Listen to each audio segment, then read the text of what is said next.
పెనువర్తి గ్రామ సోదరీమణులకు, సోదరులకు, నాయకులకు, కార్యకర్తలకు, పెద్దలకు అందరికీ కూడా నా హృదయపూర్వక నమస్కారాలు తెలియజేసుకుంటూ రేపు 13వ తేదీ జరగబోయే ఎన్నికల సందర్భంగా మీ అందరి ఆశీర్వచనాల కోసం పెనువర్తి గ్రామానికి రావడం జరిగింది. మీరందరూ కూడా పెద్ద ఎత్తున ప్రతి ప్రాంతంలో కూడా అన్ని ప్రాంతాల్లో మాకు ఎదురొచ్చి స్వాగతం పలికి మమ్మల్ని ఆశీర్వదించేదానికి ముందుకు వచ్చినందుకు మరొక్కసారి మీ అందరికి కూడా కృతజ్ఞతలు తెలియజేసుకుంటూ మనం అందరం కూడా ఎన్నికలనేవి 5 సంవత్సరాలకు ఒకసారి వస్తాయి. ఈ ఒక్కసారి మనం తప్పు చేస్తే శిక్ష అనుభవించాలి, మంచి చేస్తే మనకి 5 సంవత్సరాలు మేలు జరుగుతుంది. కాబట్టి ప్రతి ఒక్కరు కూడా ఎన్నికల్లో ఓటేసే ముందు ప్రతి ఒక్కరూ ఆలోచించుకోవాలి, ఎవరికి ఓటేస్తే మనకు మేలు జరుగుతుంది, ఏ ప్రభుత్వం వస్తే మనకు మేలు జరుగుతుంది. గతంలో 2 ప్రభుత్వాలని మీరు చూశారు. చంద్రబాబు నాయుడు చెప్పిన ఒక్కటి కూడా నెరవేర్చలేదు. అబద్ధాలు మాత్రం ఎన్నికలకు ముందు అనేక పథకాలు చెప్తాడు, ఆచరణలో మాత్రం 2-3 కూడా చేయడం మీరు గతంలో చూశారు. అదే జగన్మోహన్ రెడ్డి చెప్పిన ప్రతి ఒక్క కార్యక్రమం, ప్రతి ఒక్క సంక్షేమం ప్రతి కుటుంబానికి మేలు జరిగే విధంగా చర్యలు తీసుకున్న ఏకైక ముఖ్యమంత్రి భారతదేశంలో జగన్మోహన్ రెడ్డి. మీరు అందరూ కూడా బాగా ఆలోచించండి. ఈ పథకాలు 1 సంవత్సరం కిందట ఏం మాట్లాడాడు చంద్రబాబు నాయుడు అంటే, ప్రజలకంతా దోషి పెడుతున్నాడో, రాష్ట్రం అప్పుల పాలైపోద్ది, రాష్ట్రం శ్రీలంక అయిపోద్ది అని మాట్లాడిన వ్యక్తి చంద్రబాబు నాయుడు. ఆయన ఇప్పుడు వచ్చి జగన్మోహన్ రెడ్డి కంటే నేను ఎక్కువ ఇస్తానని అబద్ధాలు చెప్తున్నాడు. ఎందుకంటే ఎన్నికల్లో ఎట్టయినా గెలవాలని చెప్పిన అబద్ధం చెప్పకుండా చెప్తూ ఉన్నాడు.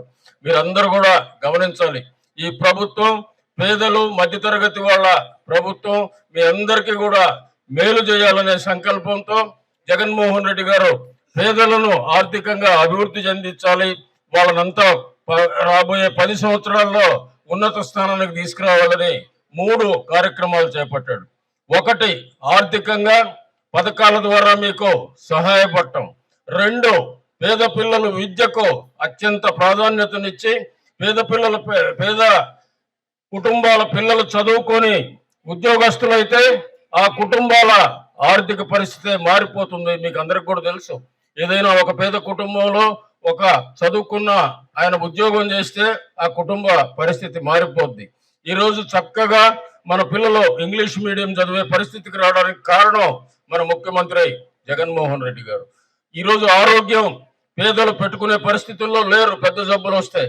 దానికోసం 5 లక్షలున్న ఆరోగ్యశ్రీని 25 లక్షలకి పెంచడం జరిగింది. ఇట్లా అనేక కార్యక్రమాలు చేసిన ముఖ్యమంత్రి మన జగన్మోహన్ రెడ్డి గారు. నేను గత 25 సంవత్సరాలుగా ఈ జిల్లాలో శాసనసభ్యుడిగా 3 సార్లు, ఒకసారి మంత్రిగా, ఒకసారి పార్లమెంటు సభ్యుడిగా పనిచేశాను. నేను ఎక్కడ పనిచేసినా అవినీతికి తావు లేకుండా పనిచేశాను.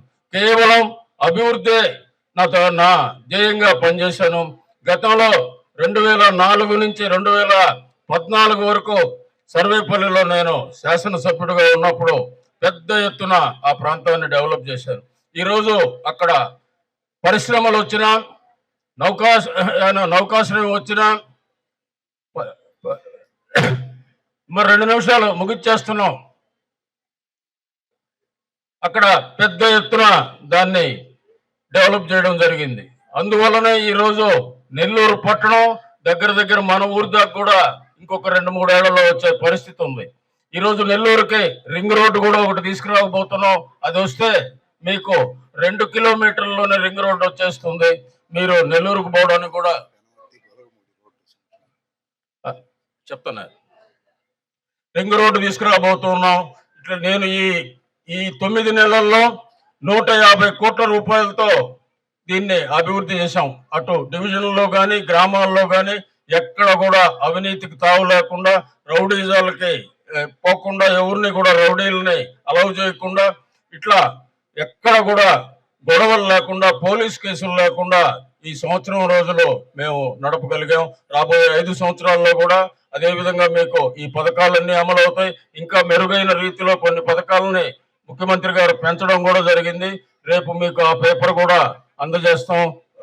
ఈ ఈ అందరూ కూడా ఇప్పుడే గొలగమూడి రోడ్డు అడిగారు, అది శాంక్షన్ అయ్యి ఉంది, ఎన్నికలైన తర్వాత మొదలు పెట్టడం జరుగుతుందని కూడా తెలియజేసుకుంటూ, మీరందరూ కూడా అసెంబ్లీకి నన్ను, పార్లమెంటుకు విజయసాయి రెడ్డి గారిని, ముఖ్యమంత్రిగా జగన్మోహన్ రెడ్డి గారిని ఆశీర్వదించండి.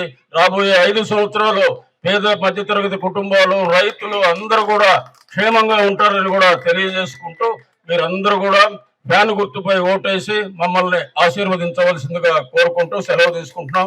జై జగన్, జై జగన్, జై జగన్. ఫ్యాన్ గుర్తుపై, ఫ్యాన్ గుర్తుపై, ఫ్యాన్ గుర్తుపై. అందరికీ మరొక్కసారి నమస్కారాలు. చాలా పొద్దుపోయినా కూడా అందరూ మా కోసం ఇంతసేపు ఉన్న ప్రతి ఒక్కరికి కూడా పేరు పేరున నమస్కారాలు, కృతజ్ఞతలు తెలియజేసుకుంటూ సెలవు తీసుకుంటాం.